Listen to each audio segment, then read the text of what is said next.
Continue. अपन ने धारा लाभ का मान निकाल लिया। उभयनिष्ठ उत्सर्जक प्रवर्धक में सबसे पहले अपन ने धारा लाभ का मान निकाला। धारा लाभ का मान AI is equal to IC अपन IB होता है। IC का मान अपन ने निकाला हाइब्रिड पैरामीटर के सेकंड इक्वेशन से, जिसमें V0 का मान अपन ने ये रखा। रखने के बाद अपने पास आया AI is equal to this value HFE, यानी कि यहां पर धारा लाभ का मान इस HFE के समान होता है। और HFE क्या है? वो H पैरामीटर से आप जानते ही हैं कि फॉरवर्ड करंट गेन है।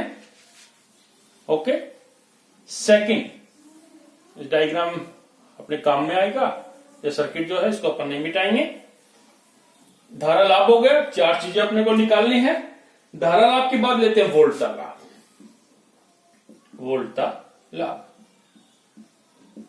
वोल्टा लाभ जिसको मैं ए से रिप्रेजेंट करेंगे, AV से। तो यहां पर AV से रिप्रेजेंट किया। कॉमन इमीटर होने के कारण AVE अपन कह सकते हैं। करंट गेन में भी अपने पास AI आया, वहां पे I की जगह I के पास यहाँ EB रख सकते हैं। ये जो E है लास्ट वाला, ये रिप्रेजेंट करता है कि कॉमन इमीटर कॉन्फ़िगरेशन में वोल्टा लाभ क्या होगा। कॉमन जनरल के लिए तो अपन रिप्रेजेंट करते हैं AI। I का मतलब करंट गेन, AV यानी कि वोल्टा गेन। लेकिन E यहां पर है तो कॉमन इमीटर। अगर यहां B लगा दिया तो कॉमन बेस कॉन्फ़िगरेशन, C लगा दिया तो कॉमन कलेक्टर कॉन्फ़िगरेशन। तो यहां पे अपन सब्सक्रिप्ट EB लगाएंगे साथ साथ में AVE स्मॉल e, यानी कि कॉमन इमीटर कॉन्फ़िगरेशन। वोल्टा लाभ यानी कि output voltage upon input voltage. Output वोल्टा यहां पर क्या है? V0। इनपुट वोल्टा क्या है यहाँ पे? VS या VI लगा देते हैं। जो भी कंडीशंस रहती है, इनपुट वोल्टेज यहां पे ये लगा दिया। अब आउटपुट वोल्टा ये तो आपको मालूम है, अपन निकाल चुके हैं कि VO जो अपने पास है माइनस RL IC होता है, IC upon VI as it is RL, जो मान अपन ने निकाला क्योंकि इससे पैरेलल में है। RL IC अपन ले रहे हैं, नेगेटिव पोलैरिटी अपन लेके चल रहे हैं।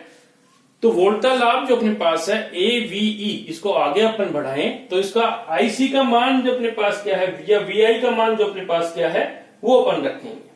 अब यहां पे साइड में अपन लिखें कि VI जो अपने पास है इसका मान क्या आएगा? VI यानी कि V1। इसका मतलब H पैरामीटर का प्रथम समीकरण, और H पैरामीटर का प्रथम इक्वेशन है वो आप क्या है सब भी जानते हैं। I1 की जगह अपने पास क्या IB और मल्टीपल ऑफ HI यहां से लिखें, या अगर याद नहीं हो तो इससे लिख सकते हैं IB HI plus HRE VO this value. Okay, अब इसको अपन आगे बढ़ाएं कि VO का मान तो अपने को मालूम है क्या है, IB HIE as it is minus V0 का मान क्या, minus RL IC HRE। Clear? अब ये मान अपन इसमें रखें कि उपरोक्त समीकरण में VI का मान रखने पर तो माइनस RL IC तो एज इट इज, नीचे अपन रख रहे हैं जो मान अपने पास आएगा IB HIE minus RL IC HRE, ये मान अपन ने इसमें रख दिया। अब आगे इसको सोल्व करते हैं। सोल्व कर रहे हैं तो ऊपर नीचे अपन कहें कि यहां पर जो डिवाइड कर देते हैं, किससे डिवाइड करें? IB से डिवाइड कर दो। IB अपने पास ये कॉमन है, कॉमन ले पहले, ये डिवाइड हो गया तो AVE is equal to minus RL IC upon IB। Divide कर दीजिएगा IB से ऊपर नीचे, HIE minus RL HRE as it is, और ये अपने पास IC अपॉन IB। अब IC अपॉन IB ये तो अभी निकला कि IC अपॉन IB अपने पास क्या है, ये तो अपने पास है AVAIE यानी कि करंट गेन है। करंट गेन का मान क्या होता है वो अपन निकाला, ये IC upon IB is equal to क्या, AIE धारा लाभ का मान अपन इसमें पुट करा देंगे और इसको सोल्व करेंगे। धारा लाभ का जो मान अपने पास आया था वो क्या था, इसको अपन रख देते हैं यहां पर।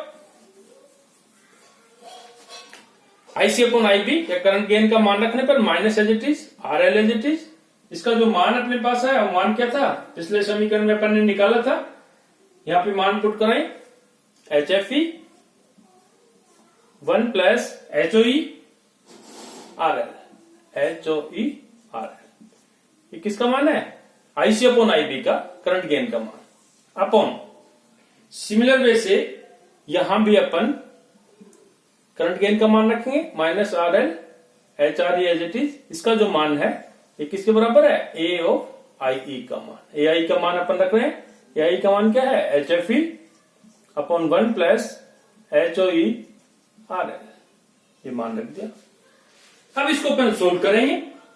सोल्व करें यानी कि ये टर्म्स ऊपर ले जाएं, ये कट जाएगी, ये से मल्टीप्लाई होगी, तो अपने पास जो वैल्यू आई AVE, इसको सोल्व करने पर वो वैल्यू अपने पास आई माइनस HFE RL, ये तो एज इट इज है, इसको मल्टीप्लाई करेंगे, ये क्वांटिटी से मल्टीप्लाई होगी, कुछ कॉमन आएगा, तो थोड़ा सा डायरेक्ट अपन लिखें HIE plus del H plus del H RL में लिख रहा हूं। अब ये क्यों लिखा, किस प्रकार से लिखा, इसको आप सिंप्लीफिकेशन करेंगे तो आपके समझ में आएगा किस प्रकार से अपन लिख रहे हैं। क्योंकि डेल H जो यहां पर है, del H is equal to, इसका जो मान है डेल H का वो अपने पास है HIE HOE minus HFE HRE, HFE HRE, clear, this is right. यहां पर इसको जब सोल्व करेंगे, सोल्व करने के बाद कुछ कॉमन आई क्वांटिटी RL का जो मान होगा, और इसको अपन डायरेक्ट सोल्व कर रहे हैं तो वैल्यू अपने पास आई दिस वैल्यू। थोड़ा सिंप्लीफिकेशन है, आप कर करके देखना। ओके, इसके बाद AVE का मान अपने पास ये आ गया, धारा लाभ का मान। अब अपन लेते हैं निवेशी प्रतिरोध, दो हो गए अपने पास, निवेशी धारा लाभ और वोल्टा लाभ। थर्ड अपन लेके चल रहे हैं निवेशी प्रतिरोध, निवेशी प्रतिबाधा, निवेशी प्रतिरोध। कई जगह प्रतिबाधा भी काम में लेते हैं, अगर C और L आता है तो प्रतिबाधा कहते हैं सिंपल, अगर RE आ रहा है तो सिंपल प्रतिरोध कहते हैं। निवेशी प्रतिरोध, निवेशी प्रतिरोध को रिप्रेजेंट करूं मैं RI से, I इनपुट, R रेजिस्टेंस, लेकिन यहाँ पे E और लगा देते हैं, ये रिप्रेजेंट कर रहा है कॉमन इमीटर कॉन्फ़िगरेशन को। निवेशी प्रतिरोध, निवेशी प्रतिरोध क्या होता है? निवेशी वोल्टा, निवेशी वोल्टा क्या? VI अपॉन निवेशी धारा, निवेशी धारा क्या है यहाँ पे? IB, this is IB। निवेशी वोल्टा, निवेशी धारा का जो अनुपात होता है वो निवेशी प्रतिरोध होता है ओम के नियम से।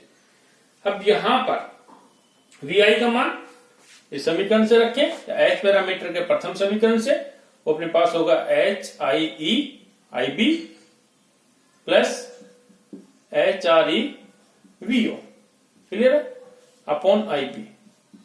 VI का मान रखने पर इसी से अपन कर लेते हैं, या H पैरामीटर के प्रथम समीकरण से V1 is equal to this value, V1 की जगह क्या है? VI, इसका मान रखा, इसको और सोल्व करें तो RIE is equal to HIE, ये अपने पास से कट गया, plus HRE VO upon IB। यह VO का मान तो अपने को पता है, VO का मान अपने पास क्या होता है, इसको मान थोड़ा सा और सोल्व करें, HIE प्लस HRE, VO का मान अपने पास क्या? Minus RL IC upon IB। अब ये IC अपॉन IB यहां पर ही आ गया, जिसका मान आपको पता है AIE होता है, इसको अपन लिखें HIE minus HRE RL VI की जगह अपन क्या रख रहे हैं? AIE, AIE क्या है? Current gain, IC upon IB का मान माइनस HRE RL, AIE यहां पर है करंट गेन। चाहो तो आप AIE का मान भी रख सकते हो समीकरण 1 से, या अपन कहें कि पहला जो समीकरण निकाला था धारा लाभ, उसका मान आप पुट कर सकते हो, पुट करें तो जो वैल्यू आएगी वो अपन रख सकते हैं। इसके बाद फोर्थ अपने पास है निर्गम प्रतिरोध। थोड़ा सा प्रैक्टिस करना, मैथमेटिकल है अपने पास बहुत सारा इसमें। फोर्थ है अपने पास निर्गम प्रतिरोध, आउटपुट रेजिस्टेंस क्या होगा वो अपन देख रहे हैं। निर्गम प्रतिरोध यानी कि RO और आउटपुट इमीटर कॉन्फ़िगरेशन तो ROE लगा दिया। अब यहां पर निर्गम वोल्ट था V0, निर्गम धारा IC है जो पहले अपन देख चुके हैं, VO अपॉन IC का मान। अब ये थोड़ा सा और इसको अपन आगे बढ़ाएं। अब IC का मान अपन यहां रखें कि IC क्या होगा। IC का मान इससे निकालें, या अपन कहें कि एस पैरामीटर के द्वितीय समीकरण से IC is equal to HFE IB HFE IB plus HOE multiply VO HOE multiple of VO IC का मान है। अब इसमें अपन आगे बढ़े, जिसका मान किस प्रकार से रखें। यहां पर अपन एक कंडीशन लेके चल रहे हैं कि या अपन कहें कि प्रथम समीकरण हाइब्रिड पैरामीटर का प्रथम इक्वेशन, जिसमें माने कि VI अपने पास क्या है 0, ये समीकरण से लेके कि HIE हाइब्रिड पैरामीटर के प्रथम समीकरण से या निवेशी परिपथ के समीकरण से IB HIE plus HRE VO is equal to 0, यानी कि VI को शून्य मानने पर, निवेशी परिपथ को अपन शून्य माना, आउटपुट को अपन देख रहे हैं तो निवेशी का जो इफेक्ट है उसको मान रहे हैं कि अपने पास 0 है, क्योंकि जब अपन निवेशी का निकाल लेते निर्गत का इफेक्ट नहीं था। अब निर्गत का निकाल लेते निवेशी का अपन करें उसका कंट्रीब्यूशन कम है, तो अपने पास क्या आता है। तो यहां पर जो मान अपन निकालें कि IB का मान क्या होगा, IB is equal to minus HRE VO upon HIE जब VI इज इक्वल टू 0 हो। तो IB का मान अपन इसमें रखें, IB का मान जो IB निकाला, इस IB का मान यहां रखने पर, यहां रखेंगे तो IC इज इक्वल टू क्या होगा HFE, यहां माइनस है तो minus HRE VO upon HIE। Clear, simple IC का मान निकाला, IC में IB आ रहा है, IB का मान प्रथम समीकरण से रख रहे हैं, IB का मान यह आया इसमें रखा। इसके बाद फिर लास्ट में अपन रखेंगे, इसको थोड़ा और सोल्व करें, प्लस HOE VO, या IC को थोड़ा सा अपन और सोल्व करें तो IC को अपन सोल्व कर रहे हैं तो अपन देख रहे हैं यहाँ पे V0 कॉमन है, या IC is equal to V0 common लिया, V0 कॉमन जो अपन ले रहे हैं तो यहां पे जो इसको मल्टीप्लाई करें, इसको सिंप्लीफिकेशन करें तो आप देखोगे कि अपने पास क्या वैल्यू आती है, और उसका मान अपन उपयुक्त समीकरण में रखेंगे। इस वाले में IC का, इसको थोड़ा सोल्व करें, पूरा अपन कॉमन ले लें, V0 कॉमन लिया तो यहां पे जो टर्म्स अपने पास आएगी कि ये टर्म्स इससे मल्टीप्लाई हुई तो अपने पास आया HOE, ये वाले टर्म इससे मल्टीप्लाई कर रहे हैं, HI नीचे रहेगा, या HIE को अपन नीचे यहां रख देते हैं, V0 अपॉन HIE, ये कॉमन ले लीजिएगा। HOE